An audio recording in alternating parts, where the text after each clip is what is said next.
Halo, hai semuanya, selamat datang. Angelika, Gilbert, Hermanto, FG, Wendy Agustian. Halo semuanya, selamat bergabung ya. Halo Diki, Dani, Renaldo, Vero. Wow, ramai sekali ya. Luar biasa sekali. Halo ya. Wah, senang sekali hari ini kita bisa berkumpul bersama, belajar bersama dengan seorang narasumber yang sangat luar biasa sekali. Untuk itu, langsung saja kita sambut narasumber kita pada sore hari ini, ya. Please welcome Mr. Suwandi. Ya, nama budaya. Wah, dan tentunya hari ini kita akan belajar bersama-sama tentang sesuatu yang sangat menarik sesuai dengan tema kita pada malam hari ini tentunya. Dan sesaat lagi kita akan bergabung bersama dengan Suwandi. Halo Ardin, halo semua teman-teman dari KMBP ya, selamat bergabung. Wah, mantap. Luar biasa. Halo, Bisa Kokawi. bro, kameranya? Oh, mau lurus saja ya? Lurus ya. Wah, Ambil aja mantap. kali ya. Ganteng sekali, luar biasa sekali, bro. Mantap Gimana ya? ini. Ini handphone aku nih susah untuk berdiri. Luar Bingung berdirinya biasa. gimana. Ya udah gini aja deh. Oke. Halo, selamat bergabung semua. Angela. Baiklah, semuanya sebelumnya saya ucapkan terimalah salam dari saya. Namo Buddhaya. Wah. Namo Buddhaya. Senang sekali hari ini ya bisa sharing session dengan sebuah tema yang sangat menarik tentunya. Tentunya KMBP dengan Suwandi sudah kenal lama sekali ya. Suwandi suka datang ke Palembang ketika itu Damatok dari KMBP. Suwandi suka support, waktu itu sempat ngisi nyanyi ketika ada Damatok. Dan thank you sekali lagi supportnya nih Bro Suwandi. Thank you KMBP, thank you Kokawi juga. Iya, dan tentunya hari ini ya banyak teman-teman dari KMBP maupun semua yang hadir di sini mengangkat sebuah tema yang sangat menarik, yaitu demam COVID-19 atau demam panggung. Dan tentunya hari ini kita telah mendatangkan praktisinya langsung yang sangat profesional sekali dalam bidang public speaking tentunya ya. Baiklah nih bro ya, boleh bro sambil perkenalan sedikit sambil sapa dulu yang hadir hari ini, silakan bro. Halo, banyak yang gabung ya. Selamat malam untuk teman-teman KMBP atau siapapun yang sedang bergabung. Satu kesempatan baik untuk kami ya, saya dan Kokawi dipercaya untuk berbagi sharing tentang satu topik yang menarik di suasana COVID-19 ini. Dan memang ini adalah sebuah breakthrough yang bagus ya di suasana COVID-19 ini. Daripada kita di rumah tidak ada kerjaan atau kita sibuk nonton Netflix, nah lebih baik gabung di siaran langsung ini bisa bermanfaat. Nah sebelumnya Namo Buddhaya untuk teman-teman semua, salam kenal, saya Suwandi dari kota Jambi, tetangganya sebelah Palembang, ya jadi sangat dekat sekali. Dan KMBP bagi saya bukan sesuatu yang baru, karena sudah lama juga bergabung, mengenal KMBP, aktivitas KMBP, dan semua rata-rata anggotanya juga beberapa sudah kenal, tapi nggak tahu kalau ini sudah regenerasi baru ya. Iya. Sudah regenerasi baru. Dan saat ini kegiatan saya memang saya saya menjalani sehari-hari atau mendapatkan penghasilan memang dari public speaking atau menjadi seorang master of ceremony terutama di bidang wedding. Dan saya juga membangun sebuah bisnis jasa yaitu di bidang event dan wedding organizer, itu namanya Nirmana. Dan baru-baru ini juga di COVID-19 ini kita baru meluncurkan satu company baru yang bernama One Day Kitchen. Nah, nanti boleh follow dari Instagramnya. Mantap Ya, nih, kurang luar lebih sih biasa. begitu sih kok Kawi. Luar biasa. Nah, ini ada sesuatu yang sangat menarik ini, Bro Wandi, ya. Mm-mm, mm-mm. Ketika Bro Wandi tadi perkenalan, ada satu yang menurut saya ini sangat penting untuk kita pelajari bersama. Seringkali Yes. kita ingin berbicara di depan umum, itu bukanlah suatu yang mudah. Apalagi Mm-mm. teman seorang Bro Wandi bisa MC wedding. Seperti yang kita tahu, kalau MC wedding dilihat 1.000 orang, wow, itu gugupnya minta ampun. Boleh nggak Bro Wandi share sedikit tips bagaimana caranya agar kita bisa melawan rasa gugup kita sehingga kita bisa lebih percaya diri untuk tampil di depan umum. Mungkin boleh share sedikit Mm-mm. Bro, apa yang perlu kita lakukan supaya kita lebih pede di depan umum. Silakan. Iya, jadi pada dasarnya sebelum kita masuk lebih dalam, kemarin kan saya dikabarin sama tim KMBP bahwa tema kita adalah demam COVID-19 vs Hmm. demam panggung ya, atau Hmm. berbicara di depan umum. Dan ini sesuatu yang realistis. Sebenarnya kalau bisa jadi sebuah joke adalah mungkin orang akan lebih takut demam panggung daripada demam COVID-19. Ya contohnya misalnya kalau pemerintah memberikan arahan tidak boleh keluar rumah atau harus lockdown, tapi banyak sekali masih yang melanggar itu. Dibandingkan kalau misalnya disuruh jangan kamu harus berbicara depan umum. Orang mungkin dari 100 orang yang berkumpul, mungkin 99 akan menolak. Artinya demam panggung ini merupakan satu mental block yang dimiliki semua orang rata-rata yang membuat kita tidak berani untuk berbicara di depan umum. Nah, sebelum itu banyak orang beranggapan kenapa harus public speaking, ya kan? Jadi saya lebih mengulas tentang mentalitas atau fundamentalnya sebelum kita belajar tentang public speaking. Saya dulu mulai dari karakter introvert, artinya saya tidak suka ketemu banyak orang. Ketemu banyak orang, saya tidak suka terlalu berkumpul dan lain-lain. Makanya kalau hari ini, sampai detik ini, kalau misalnya ada orang baru atau yang baru kenal, pasti orang akan menganggap saya ini sombong. Karena introvert kan tidak terlalu banyak Iya, iya. berbicara, tidak terlalu banyak itu. Tetapi kenapa bisa terjun, bahkan bisa dikatakan mendapatkan penghasilan dari soft skill ini, public speaking, dari sesuatu yang tidak disukai, ditakuti banyak orang. Jadi pada dasarnya, banyak orang berpikir, kenapa saya harus belajar public speaking? Padahal saya tidak mau menjadi seorang public speaker, saya tidak mau menjadi seorang MC, atau saya tidak mau menjadi seorang icebreaker nomor 1 seperti Kokawi gitu ya. Nah, sehingga itu yang membuat mereka, kenapa saya harus belajar? Nah, pada dasarnya, saya juga dulu tidak memiliki tujuan untuk menjadi seorang MC, menjadi seorang public speaker. Saya tidak punya tujuan sedikit pun di bidang itu. Tetapi, dulu saya ingat ketika saya kecil, saya kan lahir dari keluarga yang sangat sederhana. Kokawi mungkin sangat kenal sekali Iya. kami dulu seperti apa, dan akhirnya saya hanya berpikir saya mau jadi orang sukses. Nah, itu kan.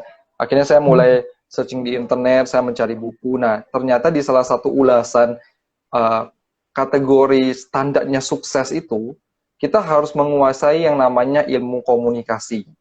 Nah, ilmu komunikasi ini termasuk kategori dalam public speaking. Nah, sehingga saya tidak tahu, oh public speaking, saya harus berbicara di depan umum. Karena orang sukses itu harus memimpin gitu kan, harus menjadi leader.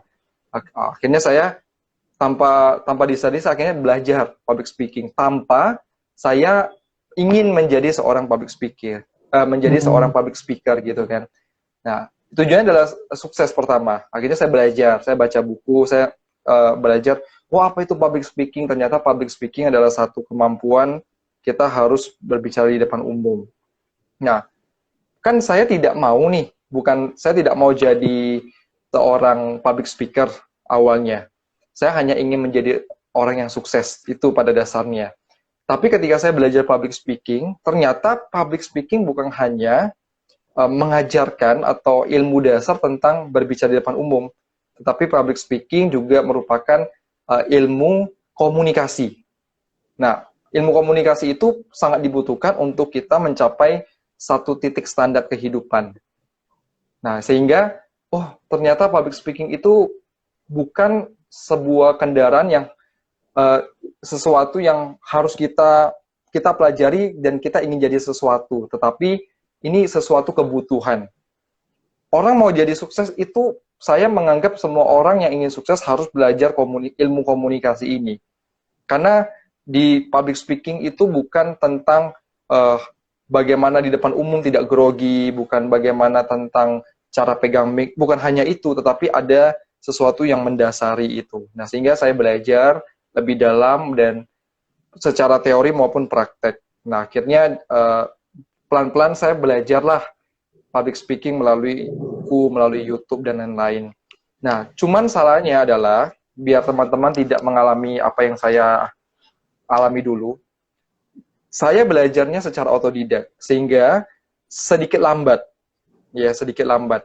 Nah, saya sarankan teman-teman untuk yang, kan kita sudah tahu nih fundamentalnya public speaking, bahwa bukan hanya menjadi seorang public speaker, tapi baru belajar public speaking, tetapi semua orang butuh public speaking, kemampuan public speaking. Tidak, itu titik itu ya, udah tidak bisa negosiasi. Nah, maka dari itu saya sarankan lebih baik ketika ada pelatihan, ada workshop atau apapun, Anda harus mengikuti itu, karena kalau belajar otodidak itu akan membuang-buang waktu Anda. Terutama saya belajar otodidak sehingga tidak tahu arahan, sehingga misalnya kita bisa tahu teori, kita bisa tahu cara-cara berbicara di depan umum itu seperti apa, kata-katanya seperti apa, dalam waktu 6 bulan. Tapi karena kita otodidak, jadi seharusnya makan waktu 1 tahun. Nah, jadi saya sarankan untuk teman-teman semua yang ingin belajar public speaking, ya lebih baik mengikuti pelatihan workshop. Ya, ini bukan promosi ya, tapi ini salah satu langkah yang cepat untuk bisa belajar. Nah, akhirnya Kokawi ketika saya SMP, saya sudah mulai pelan-pelan berbicara di depan umum, yaitu mulai bercerita di depan sekolah sekolah minggu Buddhis di wihara-wihara, dan saya juga mulai menulis naskah materi. Dulu saya suka sekali membaca yang namanya, kalau di dalam Buddhis itu seperti cerita Jataka. Saya mulai bercerita. Nah, ya terus berjalan pelan-pelan, bisa karena terbiasa ya. Jadi sebenarnya tidak ada sesuatu yang baru di dunia public speaking. Dari dulu dan sampai saat ini, apa yang disampaikan teori public speaking yaitu begitu saja. Tetapi apa yang membuat berbeda adalah tentang kebiasaan. Semakin kita biasa berbicara, kita akan menemukan tips-tips baru, cara-cara baru untuk membuat kata-kata kita, membuat penampilan kita menjadi sesuatu yang berbeda. Jadi ini soal jam terbang dan soal kebiasaan doang. Akhirnya saya mulai lebih banyak lagi di SMA. Jadi di SMA itu saya mulai dipercaya untuk pertama kali saya memimpin acara pernikahan. Itu pernikahan teman saya punya Cece, punya kakak. Pernikahan itu kurang lebih 600 orang. Itu first time, pertama kali saya dipercaya untuk memimpin tanpa pengalaman apapun. Artinya tanpa mentor, tanpa teori harus menjadi seorang MC, mengaplikasikan kemampuan public speaking saya di dunia wedding. Nah, itu belum ada pengalaman, tetapi ya saya bilang ini adalah kesempatan, ini ada peluang, belum tentu datang 2 kali, akhirnya saya coba. Nah, alhasil adalah acaranya berantakan. Ya, acara berantakan karena tidak ada pengalaman. Jadi ternyata kemampuan public speaking saja tanpa didasari pengalaman itu juga berbahaya, ya kan? Akhirnya berbahaya. Nah, saya setelah itu ini kabur ya, enggak ya? Enggak. Nah, setelah itu berantakan ya, sampai tuan rumahnya ngomel-ngomel, sampai waduh, pokoknya kacau deh, itu acara wedding orang, itu pengalaman yang sangat pahit ya. Nah, tapi setelah itu saya belajar. Ya, akhirnya saya belajar, saya mulai tanya mentor, karena introvert itu tidak terlalu suka seperti pokoknya sesuatu yang jarang ketemu orang. Nah, ini untuk teman-teman yang kadang kan suka merendahkan diri sendiri. Aduh, saya orangnya pemalu, saya orangnya tidak suka ketemu orang. Sama. Saya juga dulu begitu. Akhirnya saya mulai belajar, terus melatih diri. Setiap hari ngomong di depan kaca, saya buat teks untuk ngomong. Latih terus. Pokoknya saya latih terus. Karena kan kalau wedding kan tidak setiap hari, ya. Nah, bagaimana kalau kita tidak latihan sendiri ketika ada acara, baru kita melakukan latihan kita. Nah, apalagi kalau wedding ini adalah momen. Ini adalah tentang momen. Kalau misalnya training, seminar, atau apapun, kalau kita ada salah-salah kata atau apa, mungkin orang tidak terlalu menghiraukan. Tapi beda dengan kondisinya wedding. Salah penyebutan nama orang tua, gelar saja, itu akan menjadi sorotan banyak orang. Nah, saya beruntung sekali, saya mulai dari wedding, sehingga saya tertempanya sangat kuat ya, sangat kuat, harus begini, harus begitu. Wah, pokoknya semua teratur, sangat teratur dan terkonsep. Jadi kata-katanya itu harus ngomongnya begini ya, begini, alurnya begini, nandanya begini. Wah, itu jadi benar-benar rumit sekali. Tetapi bukan tidak bisa, akhirnya saya mulai berjalan, mulai melakukan itu, terus-menerus dari SMA sampailah detik ini. Dan bisa dikatakan saya bisa mencari makan lah di bidang itu, di bidang public speaking dengan kemampuan soft skill menjadi salah satu sumber penghasilan untuk menjalani kehidupan ini. Ya. Luar biasa. Tapi tidak di dalam kondisi COVID-19. Satu poin pembelajaran yang saya dapat yaitu konsisten, terus berlatih, berlatih dan berlatih. Keren banget. Betul. Bro, berikutnya nih ya, ada yang menarik sekali. Waktu itu saya ingat sekali, bro dari Young People Development ada membuat suatu terobosan yang Success Conference. Dan pada waktu itu, yang hadir kurang lebih 200-an orang. Wow. Dan yang saya kagumi, bro mampu tampil berbicara di depan umum di hadapan 200 orang itu dengan pembukaan yang powerful, keren sekali. Mungkin bro boleh bahagi nggak, share ke kita, tips ke kita bagaimana teknik opening yang memukau ketika membawakan seminar. Karena saat itu saya duduk melihat bro bawain materi, pembukaannya keren sekali bro. Mungkin boleh share bro teknik buka bagaimana ketika kita melakukan sharing ataupun public speaking di depan umum. Silakan, bro. Iya. Ini pertanyaan yang menjebak dia. Sebenarnya banyak faktor untuk membuka sebuah opening dalam public speaking. Pertama adalah faktor tentang suara, vokal gitu kan. Saya dari awal belajar public speaking Kokawi, saya suka sekali. Saya mulai dari video motivasi. Jadi saya memang tipikal dasar public speaking saya ini adalah motivasi. Nah, akhirnya walaupun saya wedding ya ataupun saya ngomong tentang apapun lah yang dipimpin, pasti bawaan saya itu akan motivasi vokal ya. Nah, itu karena habit. Apa yang saya tonton, apa yang saya dengar itu terbawa ke alam bawah sadar sehingga saya prakteknya itu motivasi. Jadi yang pertama adalah vokal. Pastinya kalau membuka opening yang baik, tidak mungkin ada sesuatu yang namanya opening, sesuatu yang dibuka itu tidak mungkin tidak ada powerful. Artinya teman-teman yang sedang belajar public speaking harus punya powerful dalam speech-nya kan. Ya, selamat malam, jangan ketika ada acara motivasi, misalnya ada acara apapun, saya katakan acara apapun ketika opening tidak mungkin dengan mengatakan selamat malam. Itu kan akan pasti ada selamat malam dan lain-lain. Nah, itu akan menjadi powerful. Kedua adalah memang ada faktor pendukung seperti musik. Nah, jadi musik juga sangat mendukung sekali. Jadi ketika kita ingin membuka sesuatu opening dalam public speaking maupun acara, kita juga harus men-setting kondisi ruangan, kondisi acara itu mereka terbawa, oh ini lagi momennya opening dengan musik. Nah, itu juga salah satu tipsnya. Jadi musiknya juga harus ini, dan yang paling penting juga yang poin ketiga ini tentang ekspresi ya, atau body language lah kata orang. Karena Anda tidak mungkin kan manusia ini mencerna dari melihat. Yang pertama itu kan dilihat kan. Pandangan pertama itu kan dilihat. Nah, ya, mereka ketika Anda naik panggung, kita naik panggung, kita mulai speech di panggung, di stage, pasti orang akan melihat gairahnya, nah semangatnya itu.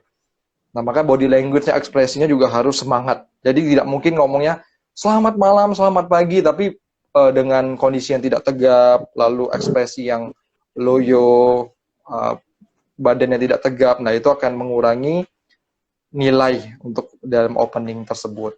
Nah, sisanya mungkin banyak cara, kita juga bisa mulai dari sulap. Ya, ada orang, teman-teman saya yang pintar sulap, jadi ketika opening misalnya bakar tisu, selamat malam, nah atau apapun. Nah, itu banyak sekali dan tidak mungkin dibahas di sini ya.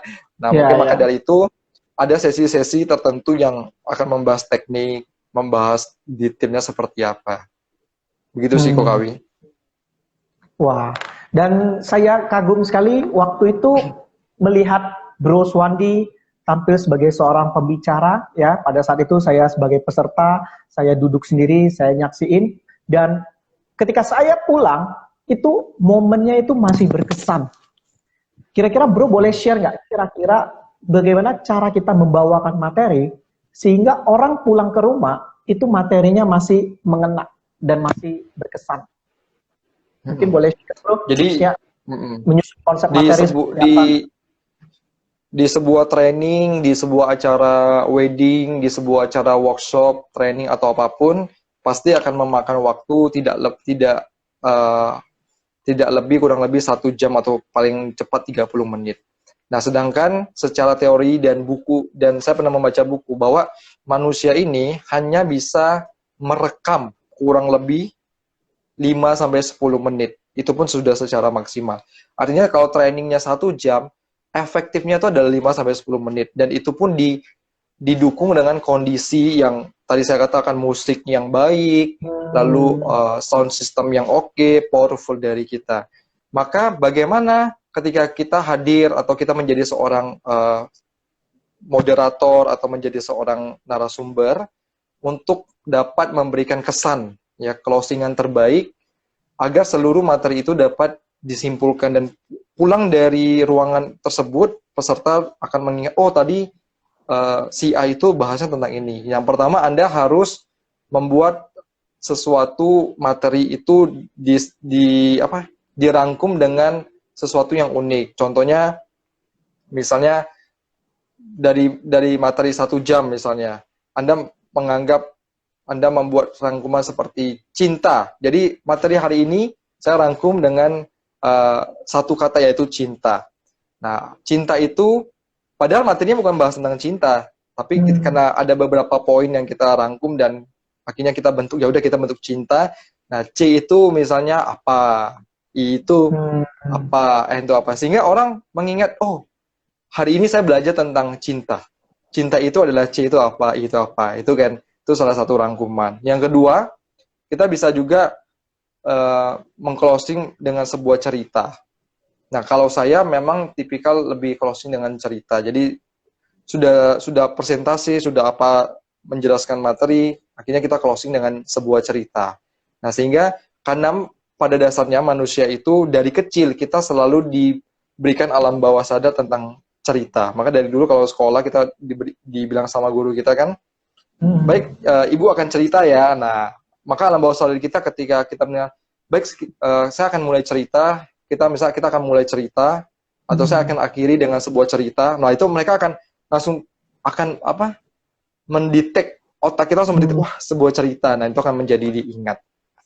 Dan masih banyak lagi yang konsep-konsep lah untuk closing bagaimana seperti itu. Tapi kurang lebih tadi yang tentang singkatan ataupun tentang story. Gitu, Kokawi. Mantap, luar biasa sekali ya. Jadi bagaimana membuat berkesan adalah berupa cerita dan berupa singkatan ya. Dua poin yang benar-benar tajam sekali ya. Kemudian pertanyaan berikutnya ini, Bro, ya. Kalau boleh tahu ini, Bro, ya, dengan era COVID-19 saat ini, Bro, kira-kira apa yang harus dilakukan oleh kita agar kita bisa membuat diri kita lebih produktif ataupun menyalurkan hobi kita public speaking, ataupun yang awalnya mulai takut, mereka mau memberanikan diri di era COVID-19 ini. Mungkin ada usul-usul, saran-saran, atau apa yang bisa diberikan. Ya, sebenarnya di suasana COVID-19 ini kan pasti kita melihat di seluruh dunia, bahkan kehidupan di sekeliling kita, semuanya mengeluh kan. Mengeluh tentang pekerjaan, mengeluh tentang sekolah, mengeluh tentang kehidupan atau apapun. Nah, bagaimana sih caranya kita sebagai seorang pemuda atau di sini, pokoknya siapapun yang di sini bergabung, saya anggap semuanya muda, ya, jiwanya muda. Nah, bagaimana biar kita bisa tetap produktif? Yang pertama adalah kita mungkin jangan berfokus dengan sesuatu yang tidak bisa kita kendalikan. Banyak orang itu mereka berfokus kepada sesuatu yang tidak bisa dikendalikan. Contohnya, corona seperti ini kan, suasana COVID-19 ini. Nah, itu kita tidak bisa kendalikan. Kita tidak tahu kapan ini akan selesai. Ya kan, walaupun banyak prediksi, wah bulan ini akan selesai atau apa, tapi semua tidak pasti. Jadi kuncinya adalah fokus utama adalah kita jangan fokus kepada sesuatu yang tidak bisa kita kendalikan. Tetapi kita fokus kepada apa yang bisa kita kendalikan. Nah, sekarang apa yang bisa kita kendalikan? Adalah diri kita kan. Diri kita bisa kendalikan diri kita. Maka di suasana COVID-19 ini yang sebagian orang banyak dengan mereka tidak ngapa-ngapain, mereka di rumah, mereka nonton, itu malah membuat berbahaya, zona yang berbahaya.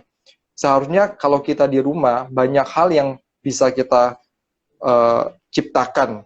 Misalnya saya bulan Mei ini baru akan meluncurkan sebuah content creator. Sebuah content creator di 4 bidang, di 4 segmen.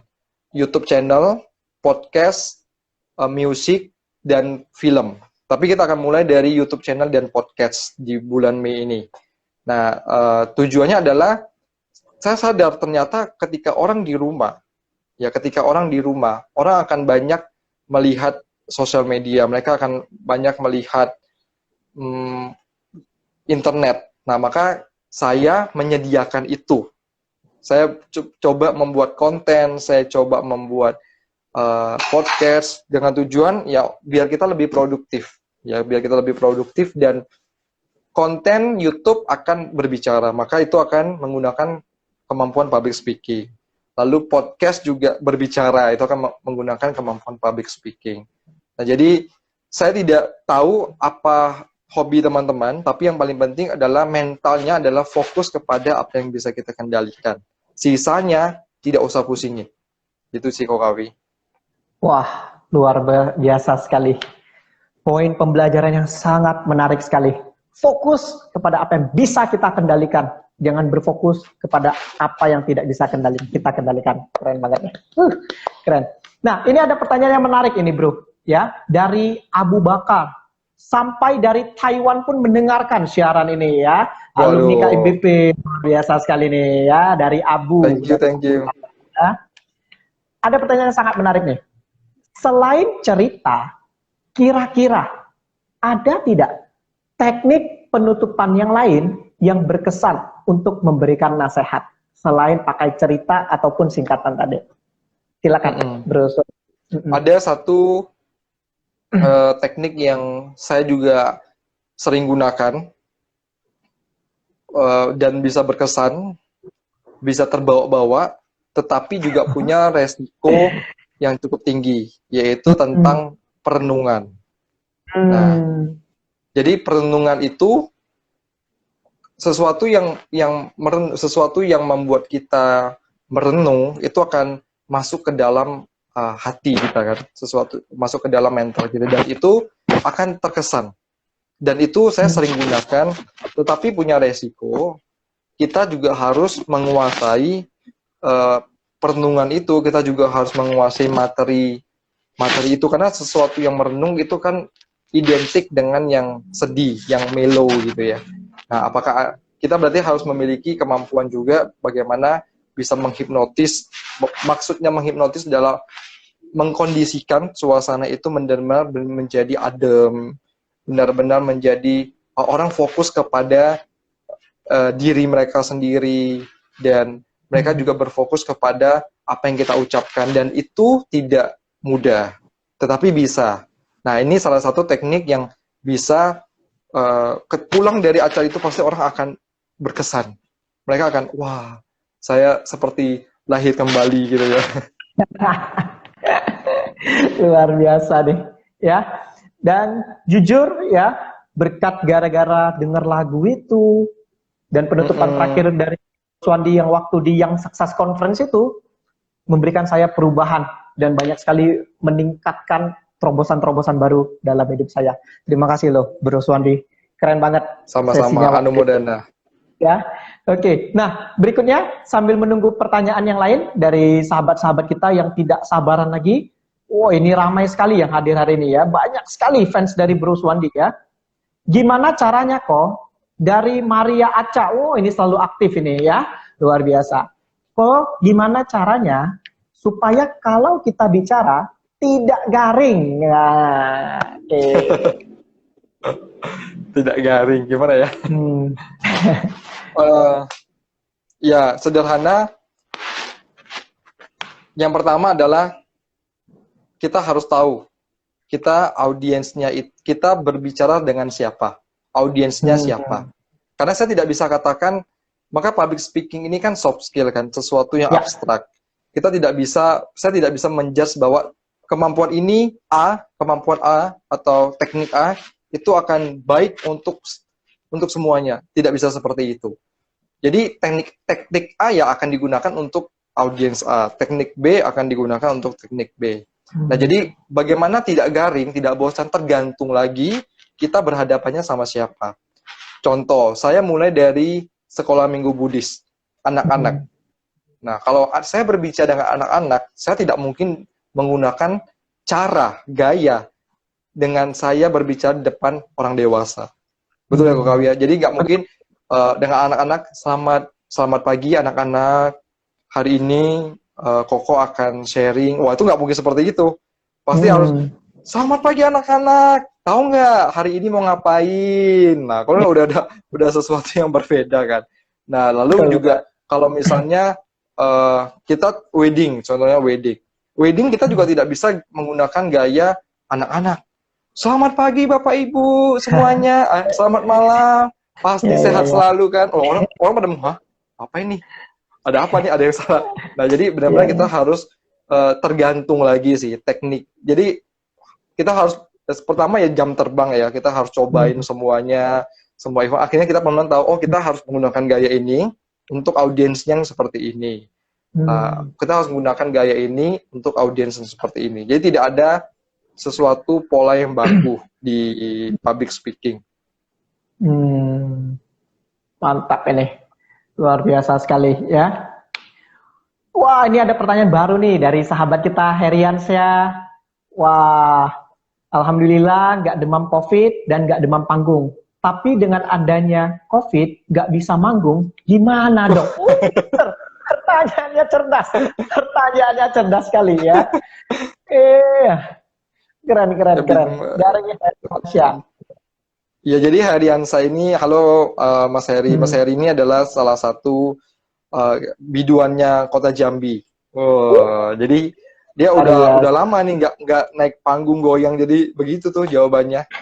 Ya, pokoknya doakan sajalah Mas Heri ya, corona ini cepat berlalu, atau enggak bikin live saja, live streaming, dan lu joget orang lihat kan. Wah, itu bagus juga itu. Langsung viral gitu ya. TikTok ya. Luar biasa ya. Pertanyaan-pertanyaannya bagus-bagus ya, ramai-ramai banget sekali ya. Yang mau tanya silakan ya. Sambil nunggu pertanyaan lagi yang lain berikutnya, saya ingin nanya lagi, saya penasaran banget nih bro, ya. Kalau saya lihat Instagram Bro Suwandi nih, ya, klien MC weddingnya itu banyak sekali. Tiap bulan rata-rata full job kalau nggak lagi COVID ya.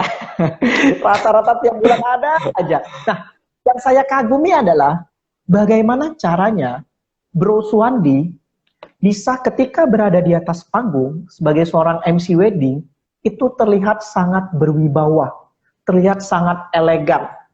Kira-kira gimana tuh tipsnya kok? Penasaran saya. Silakan Kak.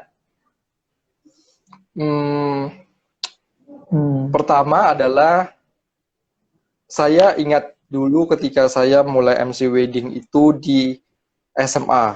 Yang tadi saya cerita di awal kan, SMA kelas 2 atau kelas 3 kalau nggak salah. Habis itu mulai masuk kuliah. Nah, saya itu dulu pertama kurus sekali. Ya kan, tidak semakmur ini. Ya. Kurus sekali. Kalau tidak salah berat saya itu 48. Masih ada fotonya di Facebook atau di Instagram lama. Ya. Teman-teman bisa lihat. Nah, jadi pertama secara fisik saya tidak meyakinkan, gitu kan. Nah, ini untuk teman-teman yang kadang suka, wah saya tidak cocok, saya tidak pantas, saya tidak apa. Nah, Anda harus lihat dulu, teman-teman harus lihat dulu saya itu dulu seperti apa, biar Anda lebih percaya diri, gitu kan. Karena dulu sangat-sangat tidak meyakinkan, apalagi wedding kan. Wedding itu kan sesuatu yang sakral, sesuatu yang penting. Jadi saya dulu mulainya adalah pertama saya mengakali dari penampilan. Jadi seorang public speaker ya atau seorang yang public figure berbicara di depan umum, pertama adalah penampilan is number one. Jadi penampilan dulu. Kenapa? Karena orang akan melihat kita 3 detik pertama itu dari penampilan. Baru mereka akan oke, saya trust and believe gitu loh. Jadi pertama penampilan. Maka saya sudah ketika SMA itu, karena saya kurus ya, jadi karena saya kurus, saya mengakali bagaimana saya pakai baju, saya pakai jas itu bisa kelihatan berisi. Akhirnya dulu saya melakukan sesuatu yang konyol dengan menggunakan lapisan baju yang cukup banyak. Jadi pertama ada singlet, lalu ada pakai baju kaos polo itu, saya pakai kaos lagi, saya pakai kemeja, lalu saya tambah dengan rompi, baru saya tambah jas. Jadi kelihatannya berisi gitu ya. Nah, itu jadi penampilan. Sampai seperti itu. Dulu saya sampai seperti itu Kokawi. Nah, baru setelah itu untuk soal wibawa, soal karisma, saya katakan itu tidak ada ini ya. Saya katakan tidak ada cara ataupun tips, tapi yang saya pelajari dari mentor saya adalah tentang attitude. Nah, attitude itu akan membuat kita siap berjumpa dengan siapapun. Nah, attitude itu akan membentuk sebuah karisma sih bagi saya. Dan saya pun juga merasakan sendiri. Ketika saya naik panggung, itu auranya sudah berbeda. Nah, mungkin karena kebiasaan, karena pengalaman setiap bulan naik panggung lama-lama kan, wah udah biasa gitu ya. Udah panggung ini milik kita lah pokoknya. Mantap. Nah, itu jadi habit, jadi kebiasaan. Jadi karena memang banyak orang juga mengatakan, kamu kalau di panggung ya, sama kamu yang di bawah kayak gini beda loh suasananya. Nah itu karena mungkin ketika kita naik panggung kita serius dan kita konsen, kita punya aura positifnya keluar, jadi orang melihat wah beda gitu ya. Nah maka juga dulu saya MC kan, saya MC termuda mungkin di kota Jambi saat ini untuk wedding ya, untuk wedding karena rata-rata sudah 30-an. Sudah senior, dan ketika saya mulai itu masih umur 21-22 tahun.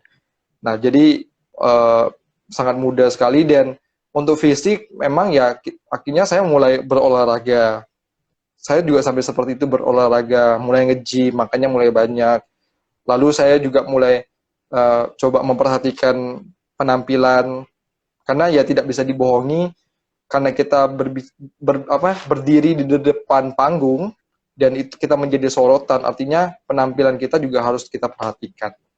Begitu sih Kokawi. Keren, sangat menjawab ya. Jadi bagaimana cara untuk melihat Anda berwibawa adalah salah satunya adalah penampilan ya. Oke, nah banyak sekali pertanyaan ya. Ada dari Luke ya. Mungkin Bro Suwandi bisa jawab dalam waktu yang singkat supaya bisa menjawab banyak sekali pertanyaan yang ada di sini ya. Yang Siap. pertama dari Nuke, bagaimana caranya mengatasi ngeblank? Kadang kita sudah siapin materi, tapi ujung-ujung misalnya speechless, ngeblank. Nah, silakan, Bro Suwandi, dari Nuke. Oke. Nah, yang pertama, banyak kendala orang lupa dengan materi karena pertama mereka sistemnya menghafal. Jadi Kokawi tidak boleh menghafal. Jadi banyak orang lupa atau mereka grogi lalu mereka bingung, bengong karena mereka menghafal. Saran saya adalah untuk teman-teman yang belajar public speaking atau ingin speech di depan umum, teman-teman cukup mengingat nilai poin. Contoh, misalnya kalau saya, ini sebuah contoh ya, misalnya saya cerita tentang semangat. Saya mau cerita tentang semangat. Panjang sekali ceritanya. Saya pokoknya ingat tentang semangat. Jadi saya baca, poinnya adalah semangat. Ya, saya ingat tentang semangat. Nanti ketika saya ngomong, pasti grogi atau lupa. Nah, maka dari itu saya ingat, oh semangat. Oh, akhirnya saya langsung keluar sendiri tadi yang saya sudah baca. Kalau saya sih begitu ya caranya. Dengan semangat, dengan poin. Lalu jangan usahakan sebelum berbicara di depan umum, itu juga lakukan pemanasan. Mantap. Pemanasan stretching gitu. Warming up ya. Begitu sih. Biar lebih luar biasa sekali. Pertanyaan berikutnya nih, hampir mirip dari Sheila dan Fandisan ya. Katanya, bagaimana ya kok caranya kalau saya bawain materi itu benar-benar tetap menarik, hidup, dan orang tidak bosan mendengarkan apa yang kita ucapkan. Iya, silakan. Termasuk merangkum dari yang saudara Hari Margatama ya, mungkin agak serupa, mirip bagaimana bisa lebih interaktif, lebih meriah. Iya, silakan Bro Suwandi. Nah, pertama adalah saya harus ada contoh ya misalnya ya. Saya bawa contoh deh sebentar. Apa ya? Aduh, lupa siapin. Ya, pertama gini, teman-teman yang kadang merasa, kenapa ya saya ngomong lalu tidak dihiraukan? Kenapa ya saya kalau berbicara tidak menarik? Yang pertama adalah Anda harus secara pribadi, Anda harus percaya diri dulu. Itu nomor satu. Jadi harus pede. Anda harus, saya ini adalah pemimpin. Ya, saya akan speech dan saya harus, mereka audiens harus fokus kepada saya, harus punya satu mindset seperti itu dulu sih. Nah, lalu nanti mulailah belajar untuk teknik opening. Salah satunya teknik opening seperti apa ya? Oh ya, sebentar ya kalau bisa saya ambil satu barang dulu. Jadi salah satu teknik opening yang saya pernah pelajari.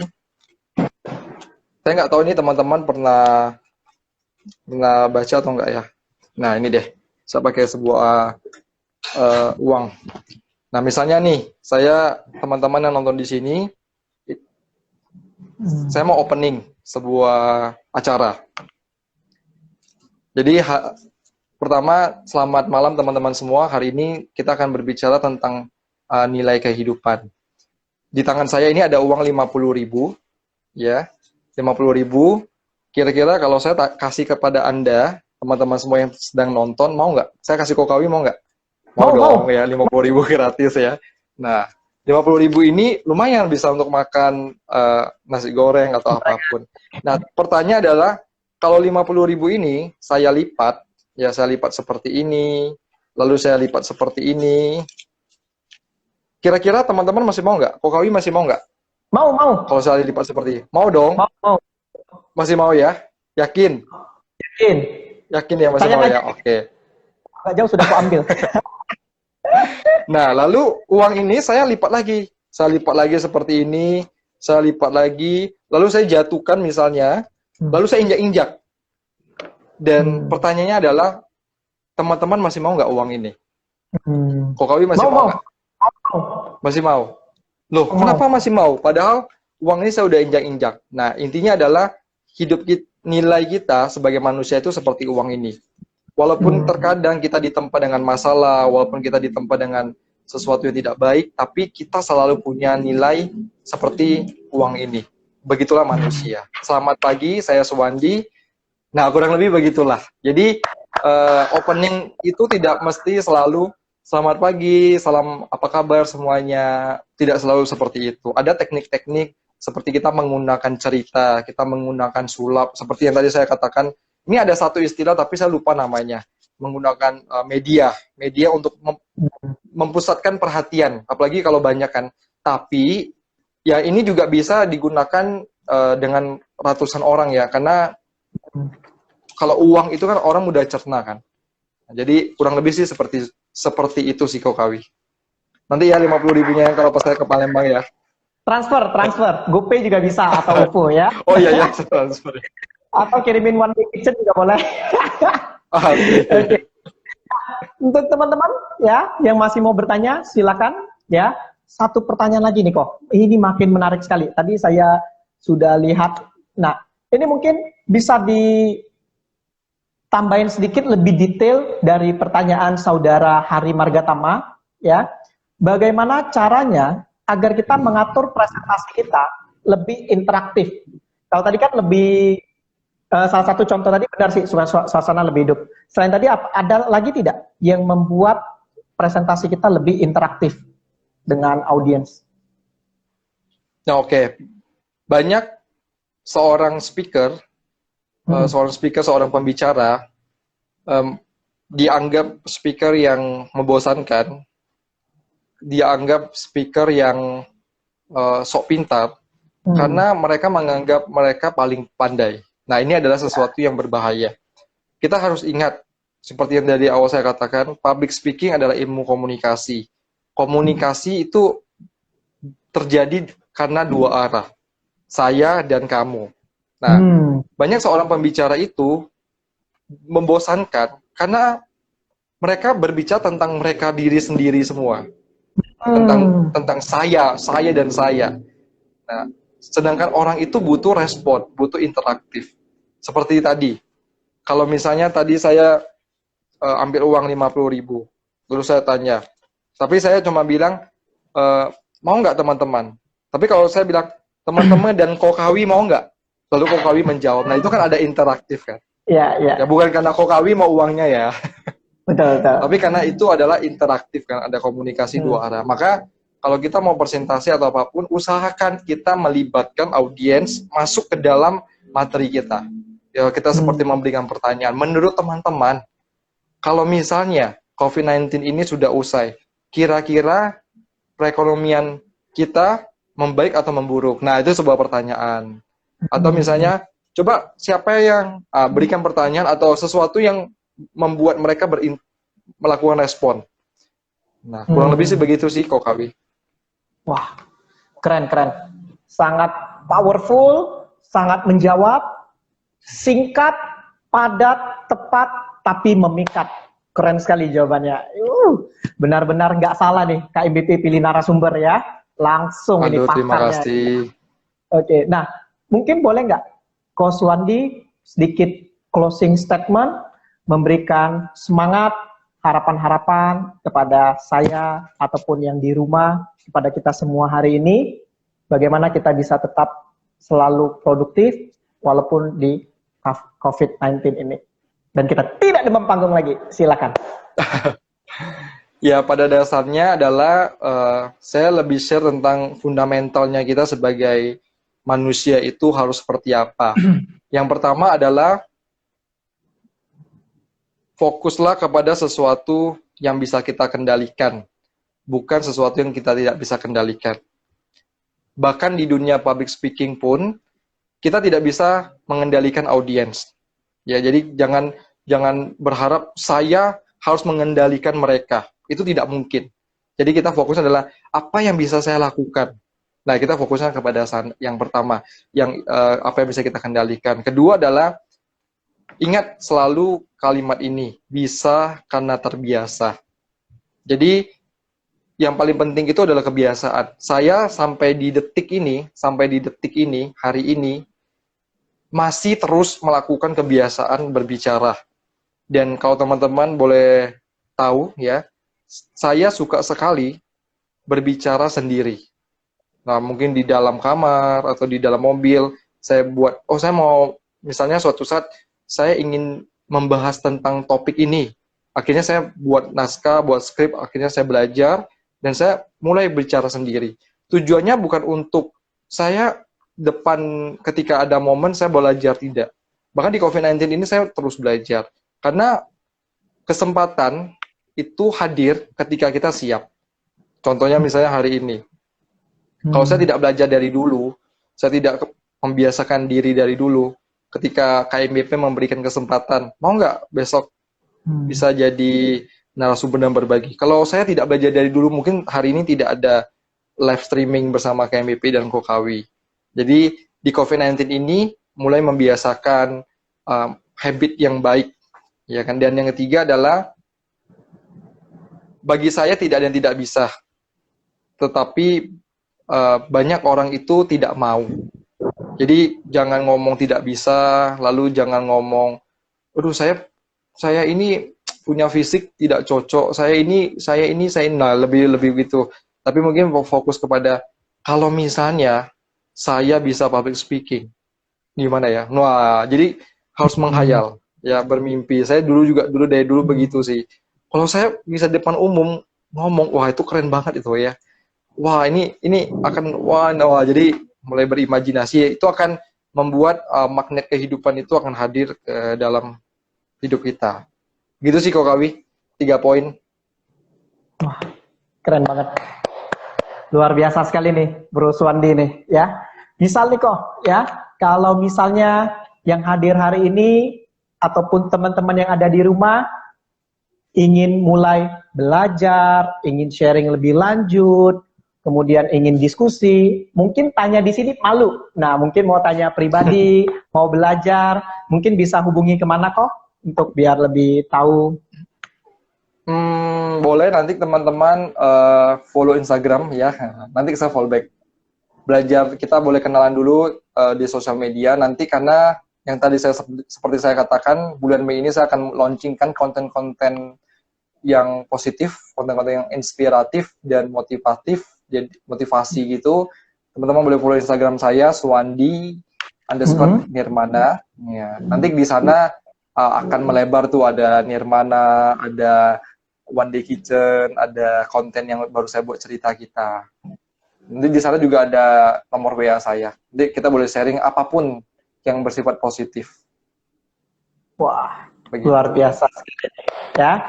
Jadi teman-teman yang ingin belajar lebih dalam seputar tentang public speaking, bisa follow Instagramnya Suwandi Nirmana. Jadi Anda bisa lihat, Anda bisa DM, Anda bisa tanya ya. Baiklah semuanya ya. Hari ini senang sekali kita dari KMB Palembang ya bisa menghadirkan narasumber yang luar biasa, masih muda tapi sudah menjadi MC pemuda wedding di kota Jambi. Dan hari ini kita sudah belajar bersama sesuai dengan tema kita, demam panggung atau demam COVID-19. Dan hari ini, apa yang bisa kita simpulkan dari tema kita pada hari ini? Dan hari ini tentunya gabungan dari acara KMBP ya, KMBP Wah, ditambah keren. S Suwandi. Jadi ada 5 huruf yang bisa kita simpulkan pada materi hari ini. KMBPS. Jadi yang perlu kita lakukan agar tidak demam panggung di masa COVID-19 ini adalah ingat KMBPS. Kita mau belajar public speaking, dan salah satu kita mau belajar public speaking. Lalu bagaimanakah caranya untuk bisa KMBPS, untuk bisa belajar public speaking? Anda perlu ingat lagi 5 huruf lagi, yaitu 5 huruf lagi.